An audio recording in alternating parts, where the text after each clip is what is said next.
একটি চক্র, তারা ধর্মীয় সম্প্রীতি বিনষ্ট করে এই অবস্থায়, এই বাংলাদেশের বর্তমান পরিস্থিতিতে ফায়দা লোটার চেষ্টায় তারা ষড়যন্ত্র করেছে। এটি এখন সবার মাঝেই পরিষ্কার। এই অবস্থায়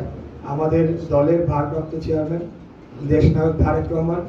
উনি বিশেষভাবে আমাদেরকে দায়িত্ব দিয়েছেন, যেটি ইতিমধ্যে আপনারা শুনেছেন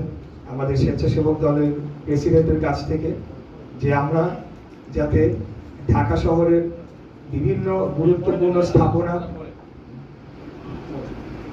ধর্মীয় উপাসনালয় এবং সেন্সিটিভ যে সকল জায়গা রয়েছে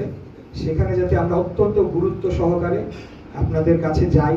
আপনাদের সাথে এসে কথা বলি এবং আপনাদেরকে জানাই যে আমরা আপনাদের পাশে রয়েছি